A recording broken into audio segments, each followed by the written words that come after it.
All right, welcome back, everybody. Next up, we have Marco Zehe. He's Mozilla's accessibility QA engineer. He's a very well-known accessibility evangelist. He has a lot of experience with assistive technology, both as an end user and as a professional contributor. He knows more than any of us about browsers and screen readers and accessibility. And if you ever want to get involved with the accessibility of Mozilla products, such as Firefox, he's the guy to talk to. And we're very happy to have him here today. So if you have any questions during the sessions, just add them to the question window, and I'll make sure Marco will get them. Sorry. Okay, Marco, when you're ready, you can get started. Good morning, good evening, good night, good whatever, wherever you are, to everybody. This is kind of an unusual situation for me, being, in my home office and talking to so many people without having a real audience. This is kind of new stuff, so we'll see what we can do. You might have seen it on the inclusivedesign24.org webpage. I'm actually doing a live demo, so there'll be no slides. There'll be lots of screen reader talking and me talking, hopefully. Yeah, thank you for the invitation to the PACE Halo group. It's an honor to be here, and I'm very happy to present to you today on Global Accessibility Awareness Day. And hopefully we can all learn something from this day, and we've had some great sessions so far, and we'll have great sessions afterwards as well. So let's see how we can get this thing started. My talk is about making you hear what a modern web application sounds like. I am blind myself. I've been using screen readers, which is technology that makes web pages and programs and all kinds of stuff accessible to blind people via speech output. So in essence, my smartphone, my computer, they talk to me, and they talk to a lot of other blind people around the world. So if you've never heard what a screen reader is or sounds like, you're in for a treat, really. And if you already know that, but are not really familiar with modern web applications, you'll be in for a treat as well. So this is why what we'll be covering. I'll first show you a bit of Twitter. Twitter is a social network that many blind people are using to communicate, to spread information, to gain information, to socialize, to check up whether there's somebody in the area they know, to have meetings at conferences or whatever. I've started using Twitter at a CSUN conference in Los Angeles back then in 2008, and I've been in love with it ever since. I think it's a great tool. And Twitter's website has recently gained a lot of good accessibility. Tweets available. Press period. Yeah, sorry about that. Has gained a lot of good accessibility over the last year. Twitter now has a dedicated accessibility team, and they are doing some great work in both the website, desktop and mobile, as well as the mobile apps for iOS and for Android. There's been a lot of good things coming out of Twitter lately. And I'm going to show you some of that just in a moment. I'll also be covering Facebook, another social network that has learned a lot about accessibility over the last 2 years. They also have a great accessibility team now that helps make all kinds of Facebook apps and websites more accessible to everybody, not just for people who are blind, but people who are vision impaired as well. And so they have been doing lots of stuff with good color contrast in their various widgets and stuff like that as well. And if we have time at the end, which I think we will, I will also be showing you something in Google Apps, because they have become more and more important over the years in the education sector, as well as the workplaces.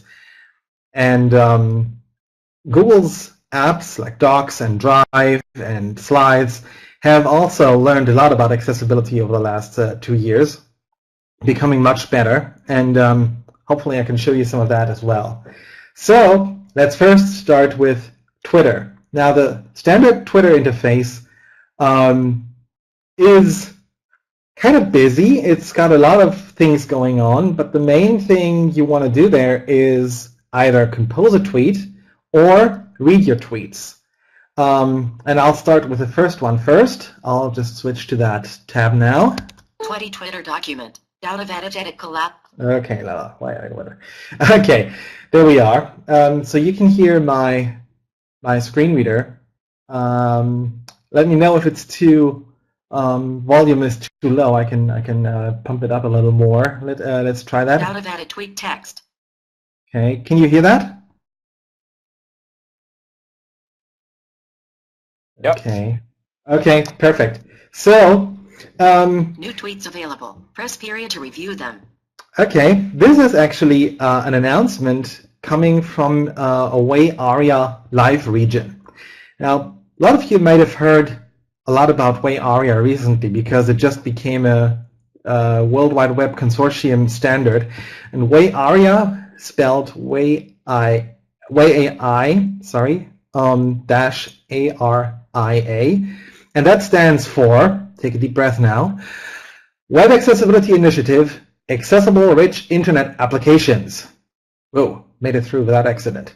And it basically is a set of attributes, roles, and state attributes and alive regions that are items that can be spoken on demand to make websites more accessible than they would be without this extra semantic information. It's primarily geared towards screen reader users because you can do a lot of fancy stuff on the web that has no real native HTML semantics. So you can have autocompletes that are looking really fancy and stuff. You can make them work with a keyboard, with a mouse, and whatever, but you need to tell a screen reader that it's actually dealing with an autocomplete and that it is available or something like that. So this is what Way Area is for, and we'll hear about that in just a moment. I am using Firefox, the latest development version. Actually, it's called Nightly. That's why it says Nightly in the toolbar at the top, but and not Mozilla Firefox. But it is Firefox, and Nvidia, the open source and free screen reader. I knew I would stumble across that one day.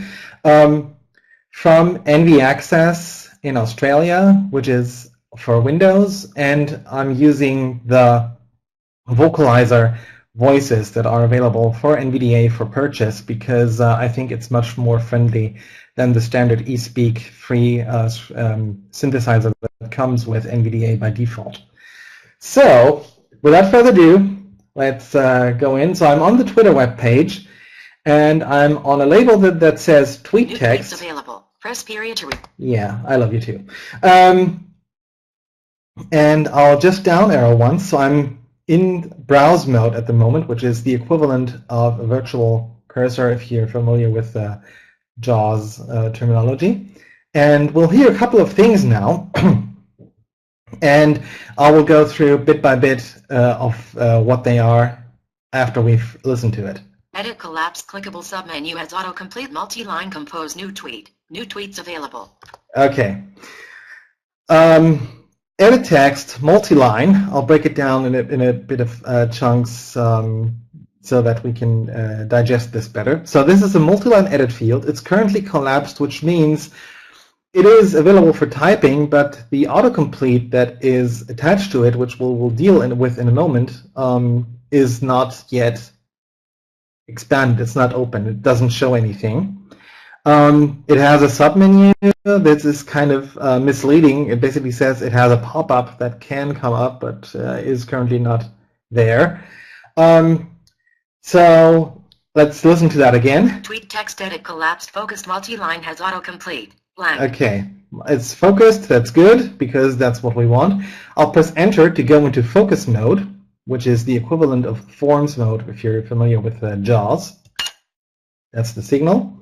And I'll just start typing a tweet, which I will send live from this presentation in just a moment.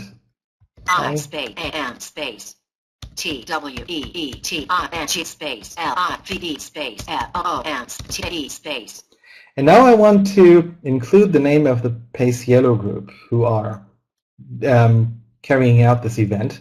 So I'll start with an @ sign and start with a P and listen to what's happening. P expanded. New tweets available. Press period to review them. 6 results displayed. Okay, ignore the new tweets kind of bit, but it says expanded, okay, and it says 6 results displayed, which means there are 6 autocomplete results now that it's offering me, and let's see what they are. I'll just press down arrow now, which is a standard way of interacting with these autocomplete widgets. List, Pratik Paddle 1 of 6. That's not who we want. Pratik is not the person we want at this time. Paul J. Adam at Paul Jidam 2 of 6. Peter Vonner at Vaynerth. Patrick H. Lock at Patrick H. Lock 4 of 6. PayPal Accessibility at PayPal Inclusive 5 of 6. Summer Panage at Summer 6 of 6. Okay, so we're noticing that many of these start with P in the nickname, but not everyone. So it's also completing the names and not just the Twitter handles, which is kind of cool because then you can actually type something you think you know from a person, and Twitter is smart enough to know which person you might be meaning to address. In this case, the 6 results we have aren't what we are looking for, so I'll continue typing. I'll just type an A now. A, list item, accessibility partner at Access Partner 6 of 6. Okay, it changed. PayPal X, Patrick 8, Paul J, Pratik Paddle at Paddle 1 of 6. Okay, C. C, list item, Mike Peshilo at Peshilo 1 of 6. 6 results display. The Peshilo group at Peshilo group 2 of 6. That's the one we want. Okay, so I typed PAC, and the autocomplete gave me the correct nickname here. I didn't even have to remember if it actually starts with a P. In this case, it does, but it would have found the Pace Yellow group if it had another nickname as well.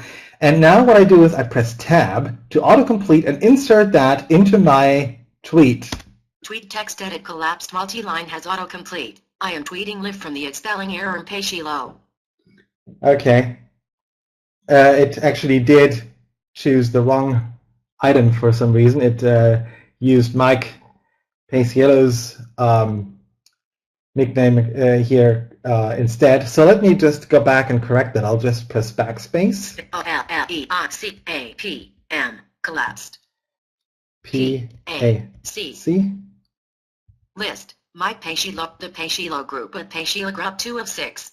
Okay, I'll just press enter this time. Let's see if that works. Tweet text edit collapsed multi-line has autocomplete. Yes. A spelling error Peshilo group. Okay, that worked. Okay, so this is actually now the very nice effect that it actually inserted that correct handle. So let me reread the whole tweet. I am tweeting live from the at spelling error Peshilo group. Event space. Event at. Now I'm inserting a hashtag, starting with the hash sign. Number. G. Expanded. A. 4 results displayed. 4 results displayed. List. Game 7 1 of 4. Game of Thrones 2. Gaming Live 3. Gabriel Garcia Marquez. A. Gago 4 of 4. D. Tweet text edit expanded multi-line has autocomplete. At spelling error Peshilo group event at spelling error God. 1 result displayed. GAAD is the Global Accessibility Awareness Day hashtag. So I actually decided to just type the whole thing because it's 4 letters and it gave me so many different results here. This can happen too. Like you can have instances where you're getting results that aren't really useful and you have to type almost the whole thing to get it right, but who cares? Dot collapsed. Okay, now it says collapse, which means the autocomplete pop-up disappeared. And now I'll insert another hashtag at the end, which is the hashtag for this event, which is ID24. Space. Number. I. Expand. D. 2. 1 result displayed. One result displayed. Let's see if it's the right one. List. ID24 1 of 1. Yay. Tweet text edit collapsed multi-line has autocomplete. At spelling error pay Sheila group event at spelling error God. ID24. Okay, that's the tweet.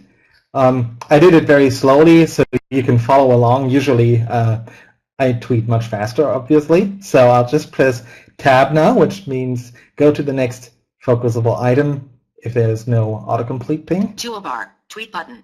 And here we have a toolbar. Toolbars aren't normally part of HTML. So this is also way ARIA. Like there's a toolbar role, which is a container, and the toolbar actually contains more than one item. It contains the tweet button, it contains a button to insert an image if I wanted to do that. I don't want this time, but that's also possible. And now I'm going to send off that tweet, and those who are following me will see it in their timeline in just a moment. Space. Unavailable. Okay, it's now unavailable Document. because the tweet has been sent. And those who are following me will now see that tweet that I just composed live during this presentation. There's another cool thing about the Twitter website that I like, and that requires me to turn off NVDA's virtual mode altogether. So NVDA's or JAWS's browse mode should be turned off for this. And this is the navigation through tweets via the J and K shortcuts. And this has also been made fully accessible from the Twitter folks who are working on accessibility. And this is really cool because these shortcuts have been available to keyboard users for years, but until recently they weren't accessible. There was just a visual box around the active tweet, but no screen reader indication. And that has changed, so let me just tab back into the document List. here. Out of edit clickable navigation. Yeah, okay, and I'll turn off NVDA's browse mode with insert plus spacebar. Click, okay. And now I can use all the shortcuts, all the keystrokes. It told me that there are new tweets available several times, and that I should press period to review them. So if I press period now, I'll go to the topmost tweet in my timeline, and I'll do that now. List. Marco Zehe at Marco in English 1 MIM tweeting live from the Pay Sheila group event at got.id24 1 of 46 level 1. Okay, that's my tweet that I just sent. It said 1 minute ago, and the text and hashtag whatever. So this is and I could now reply to it and favorite or retweet or whatever. So I can now press J and K to move to other tweets. J. Retweeted by Steve Faulkner, Julian Wajsberg at Wajsberg38M https://addons.mozilla.org/ns/firefox/addon/screen reader simulator/ a Firefox DevTools add-on that uses Firefox accessibility features to log what a screen reader would read A11 at A2 of 46, level 1. I didn't make them send those tweets just now so I could plug Firefox accessibility here. To be honest, I didn't, really. Honest. So this is from Julian Weisberg, who's one of my colleagues at working on Firefox OS, and he's found a couple of things about accessibility and tweeting those. Thanks, Julian. This is really cool. So I'll go on to the third tweet, which is another press of J. J. To Nivit at Nivit 9M glorious spring weather today to hack on A11Y/accessibility forgot at Mozilla Paris 3 of 46 level 1. Yeah, Mozilla Paris also has a really global accessibility awareness day event hosting right now. So they are working on making all kinds of websites more accessible, people coming in, asking questions, really nice. So you can see my timeline is full of GAAD tweets at the moment, so there's no way to avoid them. So, but this is how it works, and I could reply to that. I can reply to Tristan's tweet now and press R. R. Expanded. Twitter nightly. Unknown. Twitter nightly. Twitter document. List. List. List item. List. Tweet text edit collapsed multi-line has autocomplete. At spelling error needed a spelling error Mozilla Paris. Okay, it inserted both the names that were either the author or mentioned in the tweet. And I'll just send a greeting. Space. Number. Bang. Space. Bang. So I just greetings from my presentation and have fun, everyone. Press tab. Toolbar. Tweet button. Space. Unavailable. Twitter document. Okay, and this is how a faster tweet worked. New actually. tweets available. Press period to review them. Okay, there are new tweets now. So it noticed that I sent off a tweet and probably included that. So here you are. This is some of the stuff that you can do on Twitter as a blind person right now. I'm just using NVDA and the latest version of Firefox. It should work with all the release versions of Firefox that are out there at the moment. And I'm using NVDA 2014.2 release candidate 1, which was just released for this particular occasion. And it's very stable and it's very good. So check it out. Even if you're using a different screen reader at the moment, you might want to give NVDA a whirl and see what it has to offer. It's really, really cool. Okay, that's Twitter. So we're almost half an hour in. It took much longer than I expected. So let's take a quick look at Facebook. Unless there are any questions at this point, I could take some. Hans, do you have any questions for me? I have a few questions, but I'll save them for the end. Okay, fine with me. Okay, let's continue with Facebook. I'll just press Control-Tab to go to the next open tab that I have here. To Facebook document. Visited link Alt+Shift+1 home. To Facebook document. This is the title says I have two somethings that need my attention. So I'm already logged in. I saved that because that's pretty straightforward. So I'll just explore what Facebook has to offer. Facebook is also a very rich, very busy website. It has lots of stuff going on in sidebars and at the footer, and the center is the news feed, which can be either the newest or the top stories or whatever. So it's very busy. It has got a lot of good accessibility added recently, so check it out. And for the desktop, I definitely recommend to use the desktop version nowadays because it has lots of good stuff that you can access with a screen reader. And I'm going to just down arrow. I'm back in browse mode now. The low beep that we just heard indicated that to me. So let's explore what we have here. Blank. Menu button submenu requests. Menu button submenu requests. Okay, I have no requests obviously. Menu button means this button will open kind of a menu or a pop-up. Submenu says, okay, this is probably a pop-up, which means it's not a normal button that just sends off a form, but it's something that's going to dynamically insert some stuff into the document or into my experience when I press it. I'll just down arrow. Menu button submenu messages. Okay, messages is the next item. I don't have any new messages apparently, but I'll probably have notifications. So let's see. Menu button submenu 2 notifications. Yeah, 2 notifications. So I'll just press enter. Mark as read button.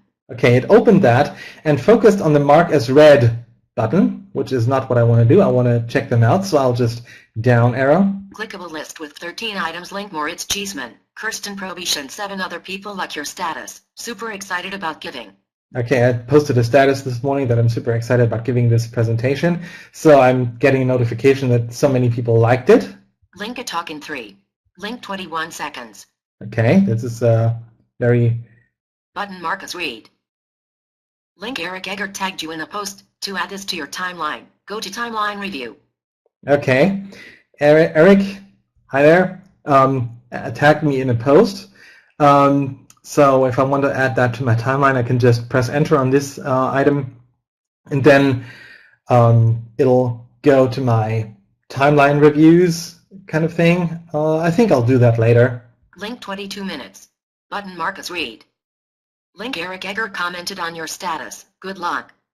Okay, and that's actually an older notification. It said I had 2 new ones, so this is already the 3rd that I have already read before. So this is what these look like. Now, the actual widget to post the status is also quite busy. Why don't we look at that?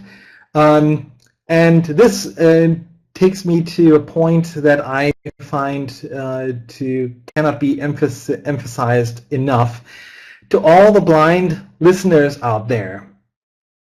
Know your screen reader. Know not only that you can tab through a page, but also familiarize yourselves with things like quick navigation keys that you have available, with all the good stuff that you can do. You have lists of links, other stuff in your screen reader that allows you to move through web pages, rich content, much quicker than just using the tab key or just using arrow keys to go sequentially. For example, I want to go to the edit field that allows me to post a status update. And because I know Facebook, I know that it's above the heading level 2 that starts the main news feed.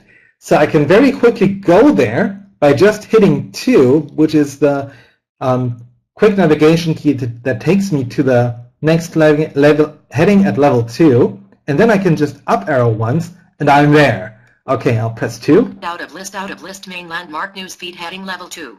Okay, and I'll just press up arrow. Clickable edit collapse submenu has autocomplete multi-line. What's on your mind? Okay, again, this edit multi-line submenu. What's on your mind, and I can just press enter. Okay, I could post stuff here now, but that works very similar to what Twitter does, actually. It puts focus in the autocomplete list automatically when it opens, so it's a little different, but it's the same principle. You can choose via arrow keys and tab or enter to autocomplete. I'll just go through some of the other widgets that became visible the moment I set focus on this edit field. This is what Facebook does. It basically only shows you the edit field when you're reading the page, but as soon as you focus it, it adds a bunch of other controls that allow you to insert a link, a location, choose who can see the post that you're just composing, if it's public or only your friends can see it, and so forth. So this is dynamically inserted the moment you set focus to this text field, and you're not noticing it as long as you stay in this field. But if I tab now, collapsed list 1 notifications menu button submenu out of edit banner landmark navigation landmark list with 6 items marked. Oops, where did you take me settings there? link Oh, okay. It took me out of that. I didn't expect out that. of list main landmark clickable list with 2 items button post. Okay, so for some reason the tab order was a bit wacky here. So it actually expanded the widgets, but it took me to a completely wrong place there. Out of list what's on your mind. In the notifications back up at the top. So let me just go through. I'll just focus back on the edit field, but I'm using the virtual cursor now. What's on your mind? Collapsed. Okay, it says tag people in your post button focus tag people in your post. Out of edit clickable button add a location to post. Clickable button browse. No files selected. New tweets available. Button say what you are doing. List with 2 items button collapsed submenu public. That's a collapsed submenu public that allows me to specify who can see the post that I'm composing. Like I said, public or my friends. Button post. Okay, and that's the post button. So a whole widget that actually was inserted before the heading level 2, where there was previously only the one edit field. And this happens a lot with these rich internet applications, that they react to keyboard input in a dynamic way, or to focusing something, and give you more options that they hide from the user before the focus actually goes into that area of action. This is the same that happens to sighted people. So if a sighted person goes to the Facebook site and clicks on that particular edit field, it also expands, like it sort of like zooms out and takes up a lot more space than just the tiny edit field that is there in the beginning. So if they click it, it basically pops open, and like I think it even has some nice visual effects when it does that. But because, except for this glitch in the tab order right now, because this is all made accessible, this also works with screen readers, and we don't have to fear that anymore than we had to do a couple of years ago when this was totally not accessible yet, and lots of things weren't working the way they could have. But again, in the last 2 years, Facebook has made lots of progress here. So this is Facebook, and let's quickly, because we are running out of time, take a look at something Google-ish here. Let me press Control-Tab here again. Out of list banner landmark navigation landmark. Yeah, come on. My Drive Google Drive document. The files and folders list. Use the up and down arrows to navigate through the list. Use the X key to select items list. Untitled spreadsheet. Spreadsheet. Owned by me. 7 of 7. Okay, here we are in Google Drive, and it told me that I'm in the files and folders list, and that I should press X to select and use up and down arrows to move through files and stuff like that. So let's do that. Let's go through the files that I have here. There's nothing exciting here, so no secrets or something. Untitled document. Document. Owned by me. 6 of 7. Untitled document. Document. Owned by me. 5 of 7. You can tell that I've been playing with Google Docs lately. Lots of untitled stuff where I just tested some things and then threw it away, but because it autosaves, it actually made these things appear in my Google Drive. Untitled document. Document. Another one. Me. Tips on accessibility in apps.pptx. PowerPoint.pptx. Owned by me. 3 of 7. Test presentation. Presentation. Owned by me. 2 of 7. Okay, I've tried slides as well. Marcos Tisdari. Okay. Untitled document. Document. Why don't we open one of these untitled documents? So I'll just press Enter. And Google Docs and Google Drive are best used with virtual mode turned off. Google has good, extensive documentation on that. So if you're trying it out, use it without virtual mode as for most, if possible, and look at the help documentation first. They've got some great documentation on the shortcuts that are available, but which are only really working if you're not in virtual mode, because virtual mode grabs keystrokes and doesn't give them to the web application easily. So turn it off, and now I can just press Enter to open one of those test documents in Google Docs. About, blank busy, about, blank, you are online. Untitled document Google Docs busy. Document content edit busy, blank. Screen reader support enabled. Screen reader support enabled. On page 1 this is a test. On page 1 this is a test. Okay, let me just turn off virtual mode again. Untitled document Google Docs busy. Document content edit busy, blank. Blank, capital T. Okay, I'm now going left and right.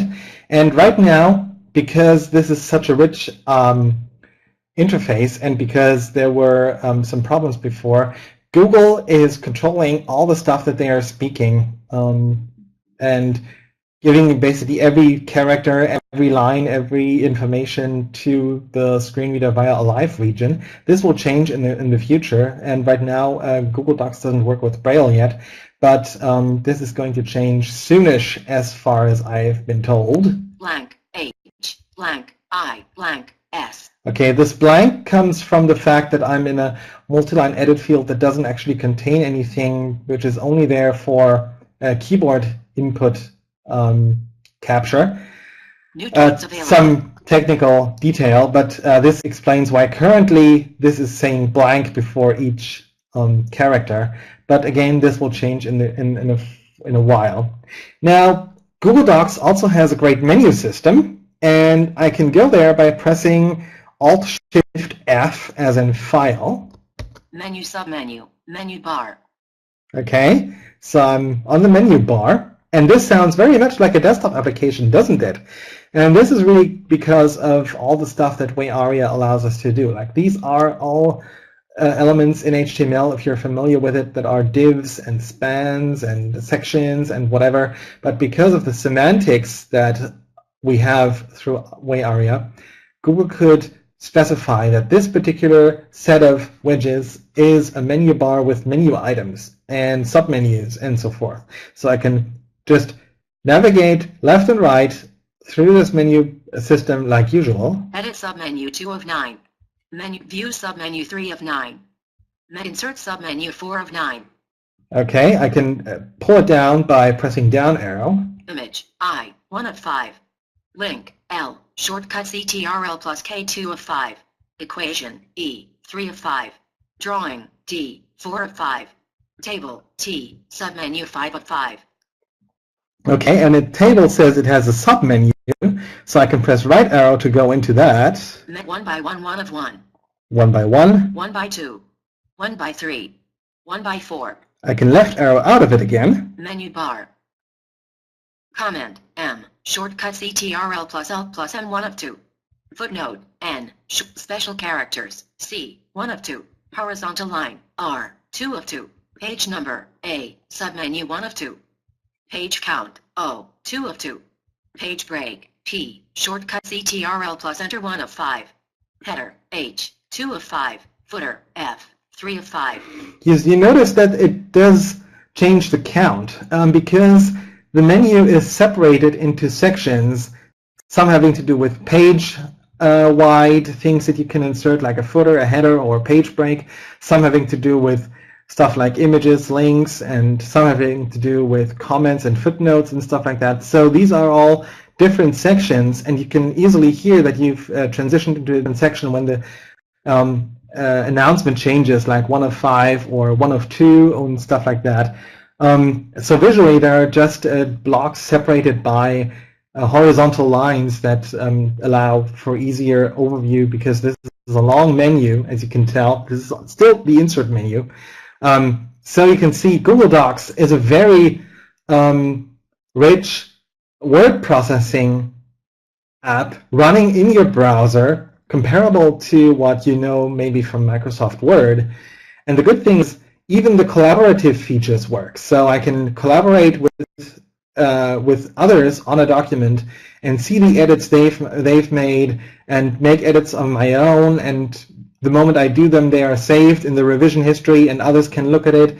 So over the past year or so, Google has made great strides to make this more accessible, and so this is one of the things that I wanted to show, that with the power of WayAria and the right accessibility, these rich internet applications like Google Docs, like Twitter, like Facebook, can be made accessible.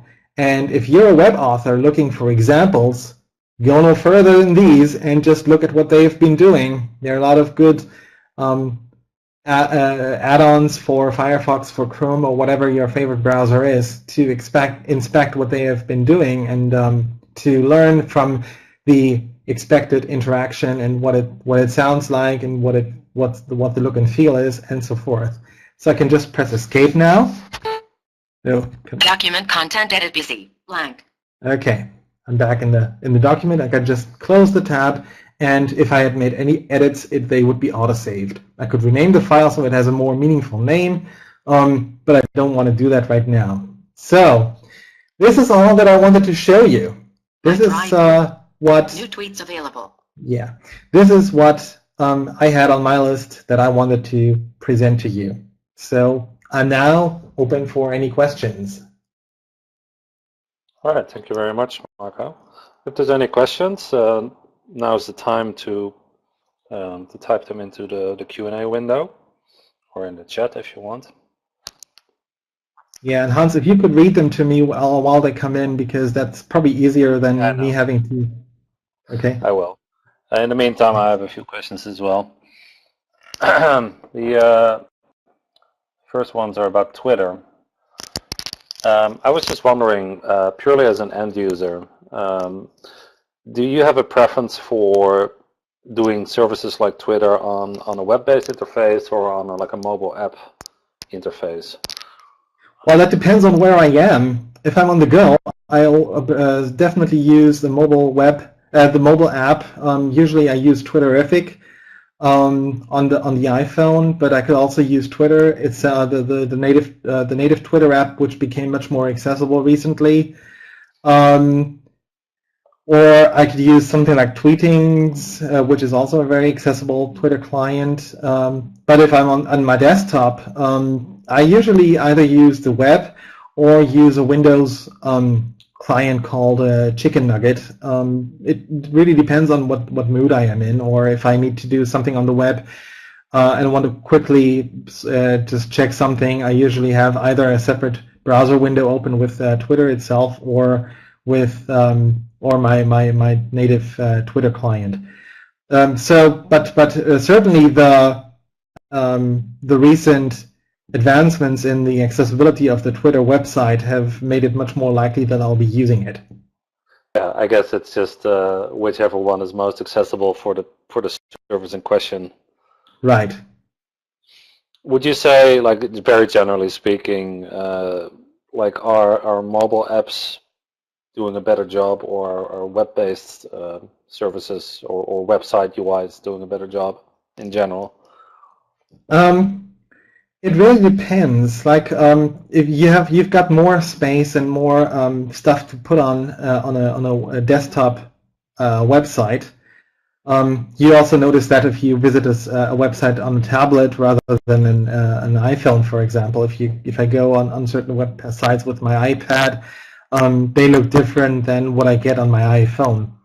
In general, you have to take into account that on the iPhone you have to be much more focused because you have a much smaller screen, and if you're more focused, it means there's less information at any given time that you have to deal with, which also makes it more usable in terms of you more quickly get to the things that are really important. And so it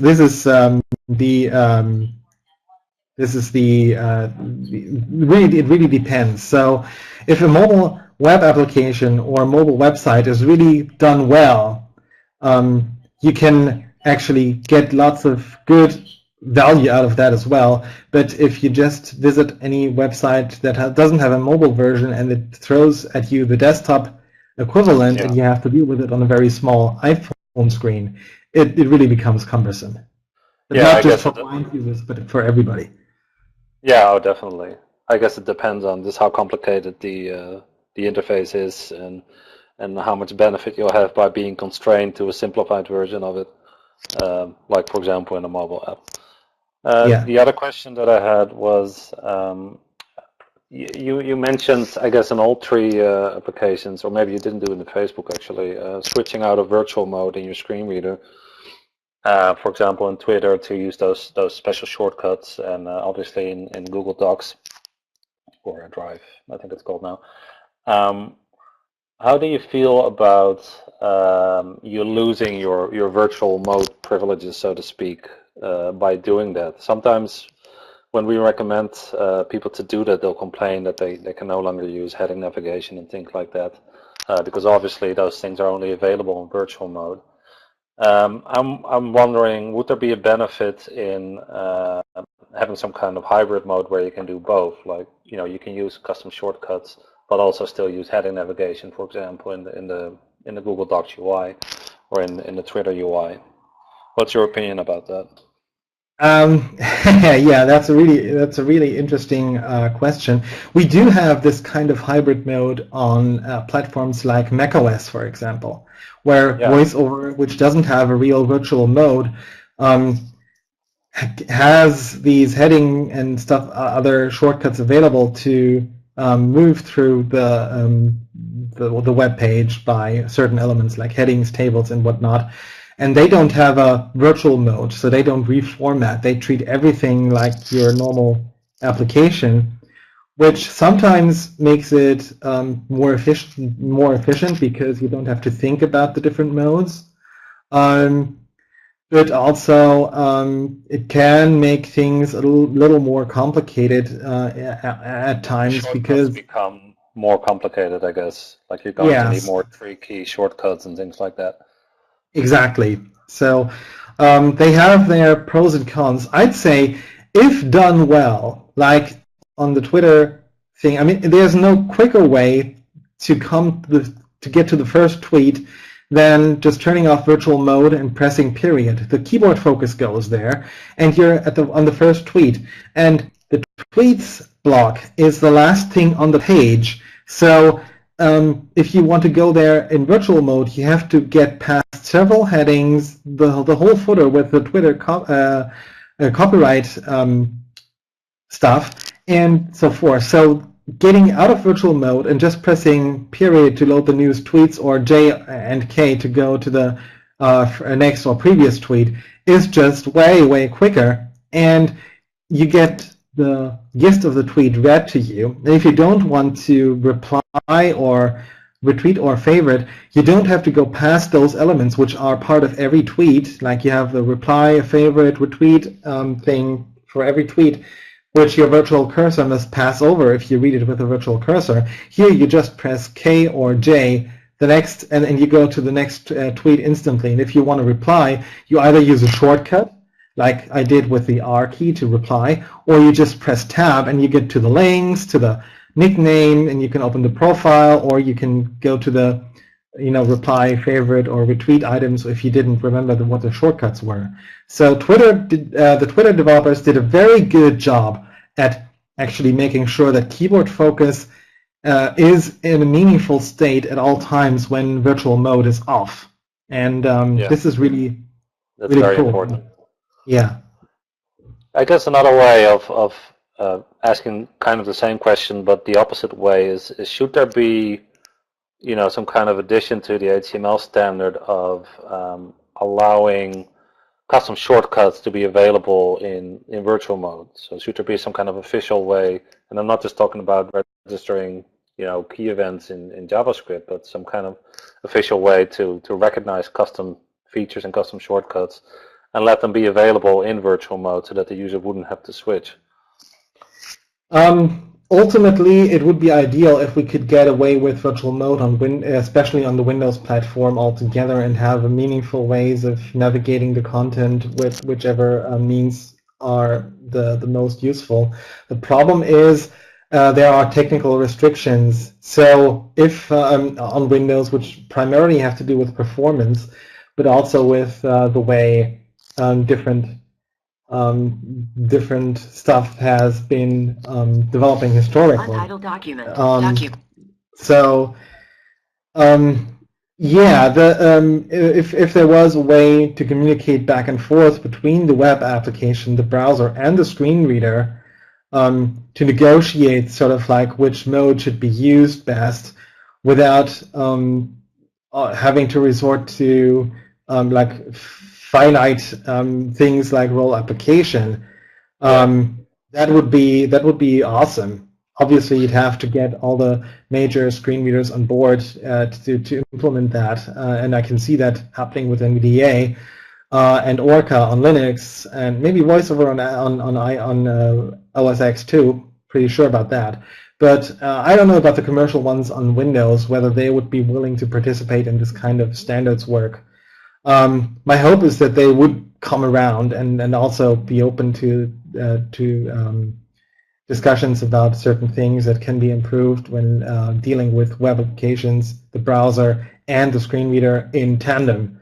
So my hope is yes, that we can maybe set a precedent and they will just follow the lead because they see it works, or they participate more actively. I'm hoping, but I'm not keeping the hopes up too high. I've known the industry for too long.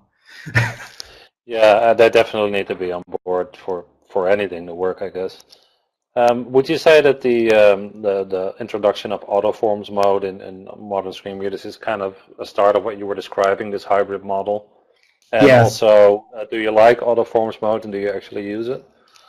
I like forms mode the way that NVDA implemented it, which means it doesn't give autoforms mode if you use the virtual cursor, but it gives autoforms mode if you use the tab key. Yeah, that makes sense.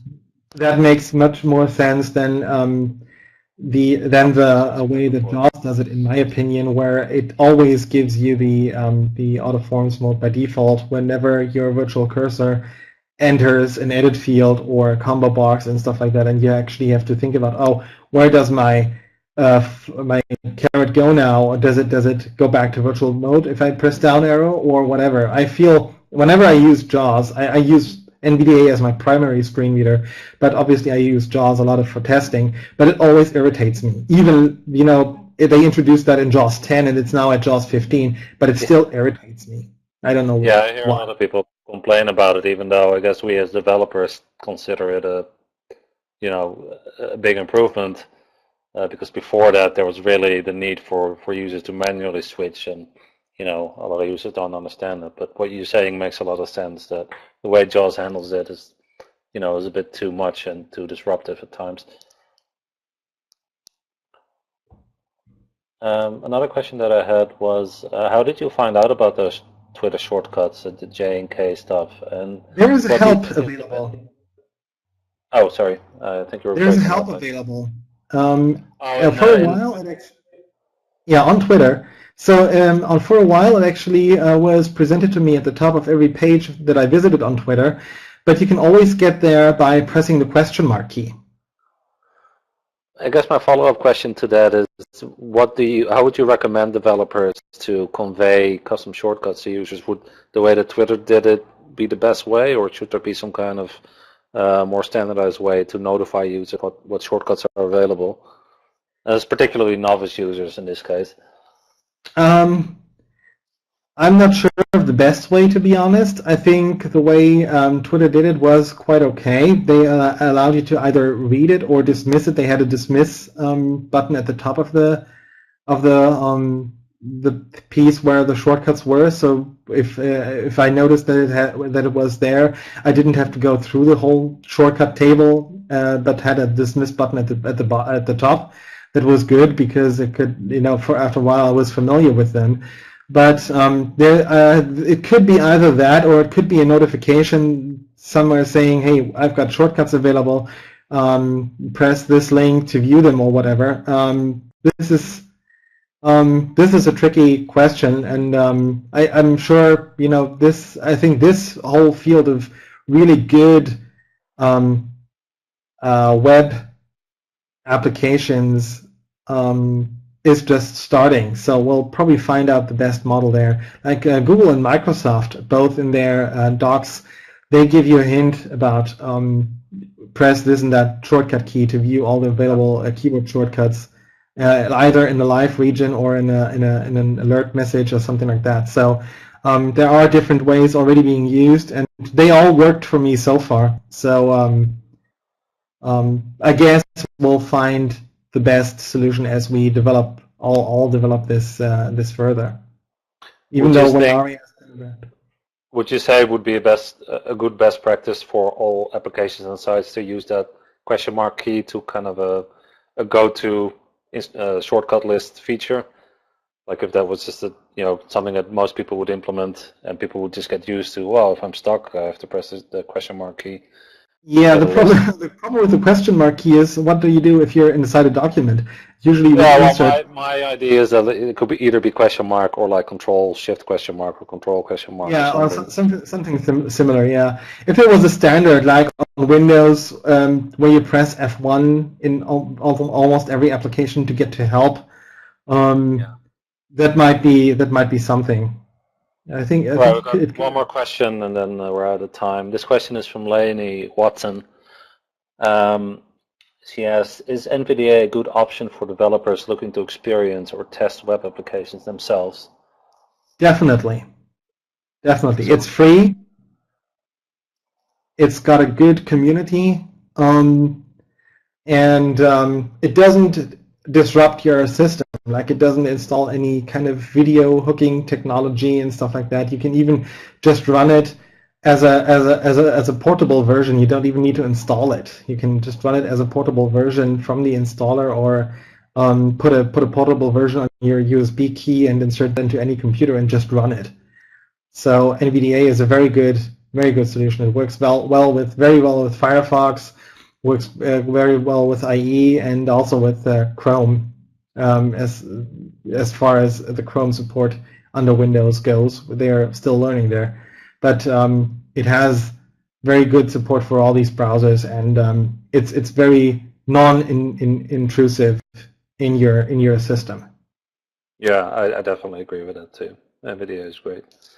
All right, well, we're out of time. We need a few minutes to set up for the next session. So thank you very much, Marco, for talking about your screen reader experiences today. And I hope to see you again soon. Thank you.